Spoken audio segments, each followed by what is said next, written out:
Pasuk Lamed. So we did it yesterday. No, further than Lamed, it's Lamed Vava is Okay. Lamed Israel, Ra'u Kara, Adonai, B'Shem B'Tzalel, Ben Uri, Ben Hur, B'Mate Yehuda. So Hashem Moshe said to the Bnei Israel. Moshe said to the Bnei Israel, see, Kara, called Hashem called by name, is appointed by name, B'Tzalel, the son of Uri, the son of Hur, of the tribe of Yehuda. So Rashi says just to show you who is Hur, because that seems pretty known figure. Hur, Bana Shel Miriam Hayam. He was the son of Miriam. Right. Who is Miriam's husband? Nafshi ben Aminadab. No? Kalev ben Yefun. Who? Kalev. Oh, Kalev. got killed, yeah. So Nafshi married. Let's make a famous wedding. He married the sister. Aaron married the sister of Nafshi. Oh, that's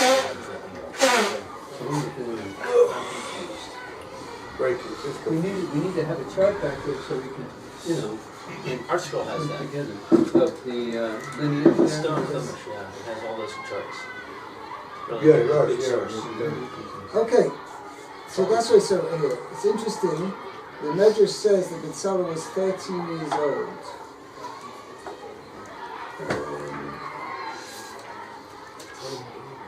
He was 13 years old when he did this all. When he built the Mishkan. He was only 13 years old.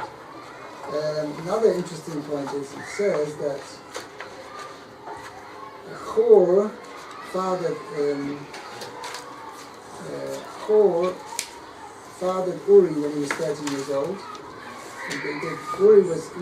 Hur was 13 years old when his son Uri was born. And Uri was 13 years old when his son B'Tzalel was born. What the source is exactly for that is I'm not sure. But it comes out that Hur was 26 years old when he became a grandfather. In those days, they had to grow up quick. He got married when he was 9. So what's his name's father, who we talked about, B'Tzalel, it says in Midrash that his father, it was all planned way back that B'Tzalel would take on the post of, Midrash says, that would take on at 13. So he had to work out that his father would have to get married at a very early age to enable him to have a son at 13. And we went over why 13, you explained yesterday. I asked you a question about 13 being a responsible position, and you explained all this. He was born, and this is what Hashem was destined, that's right.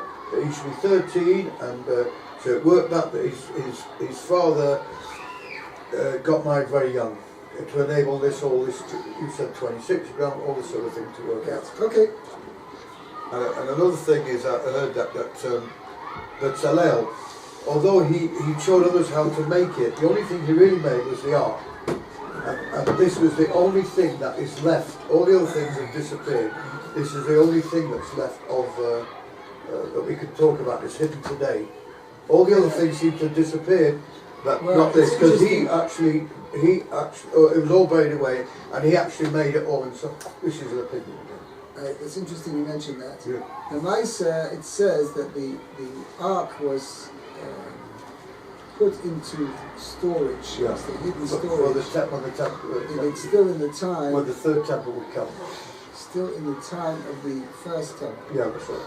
And in fact, in the time of the second temple, there was no ark there. Yeah. There was only an Evan Shasiyah. So that's the special stone. Okay? Yeah. So therefore, the ark is somewhere very deep beneath That's right, the Temple Mount. Ready for when the third. However, all the other kalim, like the menorah, the Shulchan. The Mizbeach, all things were transported to Rome. But then came back again when Rome, I'm saying now. No, it's two. That's So, right. It's yeah, but interesting. they all came back when, who is it? Yeah. Rabbi, what's his name? He came back from Babylon and he got all the... Ezra. Ezra, that's right. That's what I said. Yeah, but I'm not. There were two exiles. Oh, It yeah, was the first Beis Hamikdash. It was Nebuchadnezzar, king of yeah, he captured them all. Right, and then I don't know. Cyrus gave them all back to Right. Ezra Ezra. and Nehemiah. Nehemiah, right. All. They bought hundreds and hundreds of vessels that were locked up in Babylon, right? And it was a miracle that they had somebody, Cyrus, a non-Jew, who was encouraging the building of the temple. Right. That was the whole actually part of the Purim story. The Medrash Torah discusses this in Megillah, that after Cyrus had permitted the beginning of the building of Beis Hamikdash, came along Achashverosh and he cancelled that permission. But it's interesting, what maybe not so famous known, is that Esther had a child from Achashverosh. Darius. Right. Right? And he afterwards allowed them to, he succeeded his father, and he afterwards allowed the Beis Hamikdash to be rebuilt. That's, well, he was a Jew boy anyway, really. Yeah. Okay? His mother was Jewish. Right. It's interesting, very little said about him. Apart from this point that he allowed... What were the two Darius? Darius 1, Darius 2? Yeah. What's that? The Gemara has a whole discussion, different kufas. It's a machlokas though, isn't it? That Darius was her son? Could be. Maybe there's only one opinion, I don't remember. But she had a son, so was it? She did have a son. Well, No, the Achashverosh machlokas is whether Darius, the one who Rabbi, it's fine. gave permission to people to go back, was the son of her. Or whether he was somebody else. Okay. Anyway, Mordechai, you want to continue? Pasuk Lamed Aleph. וימלא עושה רוח אלוקים בחוכמה ובסגולה ובדעת ובכל מלאכה. And he filled him with the Spirit of God, b'chachma with wisdom, b'sfuna with understanding, which is basically wisdom. What the Torah refers to as wisdom is basically knowledge, info, data. Okay, b'sfuna, the ability to connect the different pieces of data, bits of information that she has. B'sfuna, that's understanding. Mavin dover b'toy dover. And the das is basically, how should I say it? Not just intelligence, it's a way of personal input, inspiration, which is taking taking the knowledge and all the put together with the bina, right, which is the second stage, maybe putting all the pieces of information together. Das is a higher level where a person has, like Intuition. it's not, yes, it's certainly an intuition, but it's certainly a thing. A person with his intelligence, he manages to add to the original wisdom that he has. Okay, that's basically three things. The Chachma v'Sfuna v'das v'chol melacha, with all skills. Okay? Yeah. Next pasuk. Pasuk Lamed Beis. L'achshav machshavos. לחשוב מחשבות לעשות בזהב ובכסף ובנחושת. Now here Rashi said in Parshas Truma, Meleches Machsheves is referring to specifically over here skilled weaving. So here as well, here the L'achshav machshavos means to be able to carry out skilled weaving, and Lasois be able to work with Bazov, with gold, Bakesef with silver, Banachoshes and with copper. Okay, next passage, remember Rashi yet. Bacharoshes 7. וחרושת אבן למעלות וחרושת עץ לעשות וכל מלאכת מחשבת. Charoshes Evan means working with jewelry. Right? You call it? stones, precious stones. Yeah. You mean cutting them? Right, cutting them and forming them, Coats. right? Ulamalois, to fill them into the places in the breastplate. V'charoshes eis, which means carpentry. La'asois b'chol meleches machshavos, to carry out all skilled craft, every skilled craft. Okay, next passage. Ulahoros nasam beliboy. Aliyah ben Tsama Naked done. Who HaKodesh Baruch gave inspiration to B'Tzalel to be able to teach others. Who he he and Eliyav, the son of Achisamach of the tribe of Dan. Now it's interesting here, it's mashma that only with regard to teaching others was Achisamach Eliyav together with him. Just let me see, it's also mentioned in the Kashas Kisisa. Let me see a second.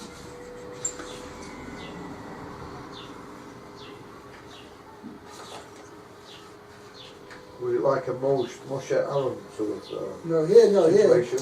In Parshas Kisisa, it's mashma that Eliyav was participating in the actual making. Here it seems to a little bit more that he was basically involved more in this instruction. He didn't get the inspiration, divine inspiration. No, he did as well. Bezalel. No, he both of them did. But here it's mashma that Eliyav was mainly involved in training the other craftsmen rather than himself actually carrying out the craft. I don't know. Okay, anyway, Rashi says over here, Eliyav. The Aliyah me Yeshiva Dom. min ha-Yerudim Shebesh Shvatim. mipnei Mibnei Hashafachos. Hashifachos. Right, the Eliyav came from the tribe of Dan, which was one of the more, okay, you see, Rashi actually uses the phrase. Smallest. Lower grade, not lower grade, I can't say the right word. The smallest? Lower degree, no, not smaller, they weren't smaller, but the lower degree of the Shvatim, Mibnei HaShvachos, Dan was one of the sons of the maidservants. Well, Yehuda would have been certainly superior because it was a time of kings. One second. So, B'Tzalel came from the tribe of Yehuda. Right. So the tribe of kings. Yes. So, yeah. He required, and of equal status with him was Eliyav the son of Achisamach from the tribe of Dan. So see, it does make a difference. There's no nepotism here. There's no, you see, there's no caste, class right. differential. Unlike what it was before. You're having trouble with that. How is it possible that there's no class, but we're calling them lower level maidservants? I know. I was thinking that myself. Why Rashi uses that terminology? The terminology of Rashi is bothering me myself. Rashi says, Yerudim Shebeshvatim. That seems like the lower level. I mean, are they matriarchs or are they not matriarchs? And what do you mean higher level, lower level? It's like, are they mothers or not? Are we Yidden coming from them or not? But Tzala was from the tribe of Yehuda. Was he classy or not? Would he have a type of distinction? Dan, although maybe it's a valid explanation, Dan was not the same. Unfortunately, we take respect from the king, not from the. So it seems that. And I'm talking about handmaid. As far as I remember, the four mothers. One of them died. Was it Rachel? No, not Yaakov's son. Then the handmaidens were included amongst. They're all the same then. There was a bit of it wasn't just then. It was also it does mention that what's all this class? You see, the handmaiden kept on Delha and Zilpah, a bit lower class, and Joseph was when he was young. The Judah and all these other older brothers wouldn't play with them, so he played with the lesser ones, which was built. Now, when his mother died, then it says in the good book that more or less they're all regarded as one. They're all regarded as one, not handmaiden anymore. I understand. I understand what you're saying. It wasn't quite the way you portray it, but your point you're making is correct. That the Maisa, they were all at one even stage, the maidservants after they married Yaakov, had the full status of the wives of Yaakov, Yes. and they were equal status. In fact, because ostensibly Yosef was bringing a bad report about the brothers, the older brothers, sons of Leah, were treating the sons of the maidservants as a lower class. Yeah. They were degrading them. Right. Yes. And the Maisa, the truth is that Yosef was incorrect in his English assumption.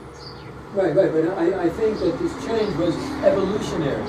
In other words, it really wasn't until the dispersion, or maybe a few hundred years before the dispersion, that class and of tribe didn't mean anything, because the northern tribes disappeared altogether, and the vestige of what was left migrated down to Yehuda, and so we don't hear about that anymore. But even in the time of King David, there was and King Solomon, because the northern tribes were treated differently as far as taxation was concerned, and It wasn't quite like that. I think Shlomo Melech and his son Rechavam were all imposed the same heavy tax burden on everybody. Just that the tribe of Yehuda felt more loyal, and the tribe of Binyomin felt more loyal. Well, they did because and the other, Yerovam, headquarters in the temple was in Yehuda, so right, naturally they felt very loyal. Right, but the Maisa wasn't as if it was like a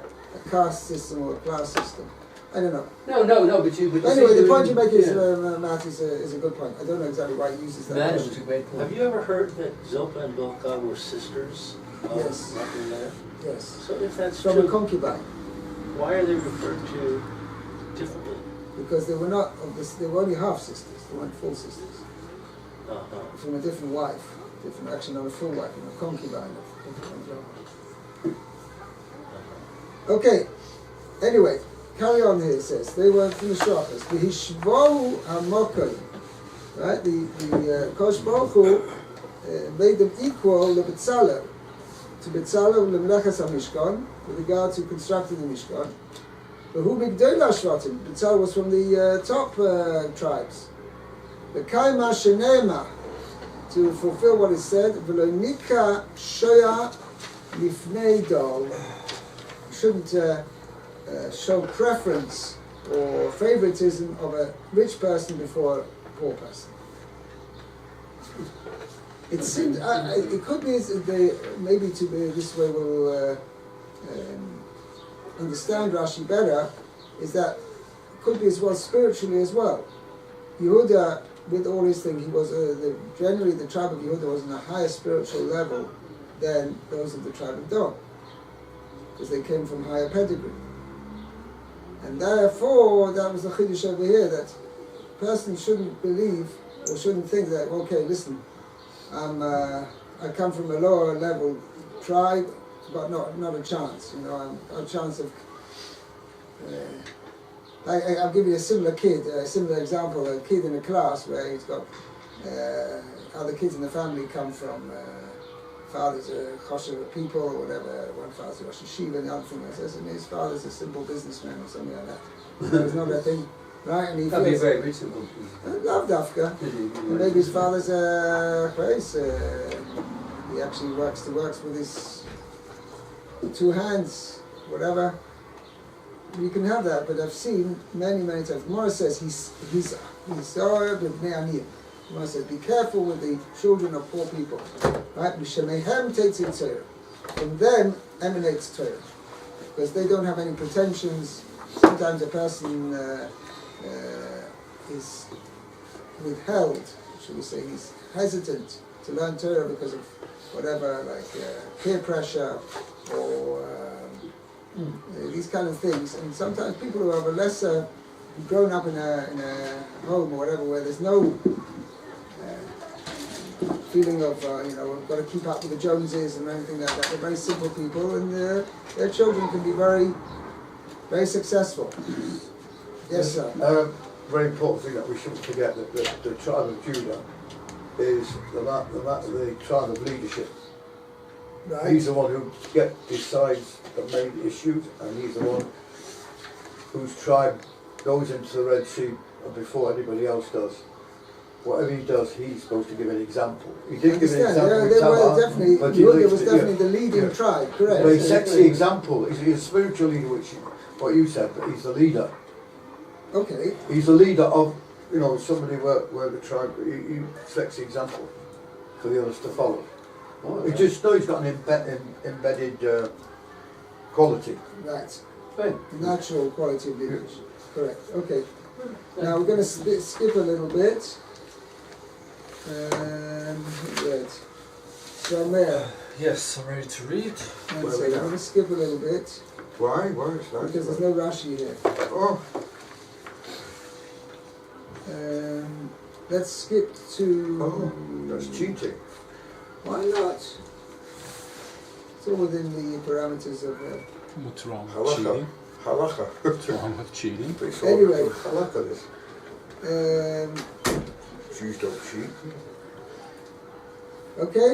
Sure, good, yeah. So I'm just going to read Pasuk, the story here. It says that everybody brought, the brother brought all the donations, and it says, Pasuk Dalet says, "Vayovo kol hachacham v'noisim es kol melachas HaKodesh, ish ish memlachta asher himoisim." Right, they brought everything. Vayomru Moshe Lemor. Okay, we want to read who's next. Yisrael Meir. Pasuk Hey on the previous page. Perek what time? Pasuk Hey. Vayomru El Moshe. The previous page. Page Kuf Tzadi Aleph. Tzadi Aleph. Pasuk yes. Vayomru. Ora Moshe Lomo, said to Moshe saying, Rubin Ha'am, V'havi Midei Ha'voida, Melacha. Melacha, Asher Tzivah Hashem V'asos Oisai. So they said to Moshe to give over to the people. They said to him, Marabim Ha'am Lahavi, the people are bringing too much. Midei Ha'voida L'melacha, that which was required for the work of construction, Asher Tzivah Hashem V'asos that which Hashem has commanded to make it. Whereas there's no room, like since HaKodesh Baruch Hu had given, prescribed them exact details of what they're supposed to make. So now the people have overstepped, surpassed the quota. Okay, let's see Rashi over here. There's one Rashi here. Midei ha'avodah. Midei Ha'avoida. Let's see. Yosef Michtei Tzorach ha'avodah. More than what was required for the avodah. Okay. So Rashi says midei means, you could learn it means, literally means from enough of the thing. So Rashi says it doesn't mean just from enough, it means that Kudei Tzorach means that all that which was required, more than that was required for the service, for the job. Okay, Matt, Pasuk Vav, we've got to stand to one more Pasuk. Vaitzav Moshe Viru Kol Bamachane Lemor Ish Veisha Al Ya'asu Od Malacha Lisrumas HaKodesh Vayikale Ha'am Mehavi. Let's translate.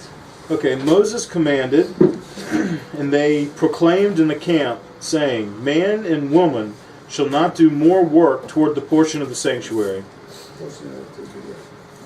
And the nation was held back from bringing.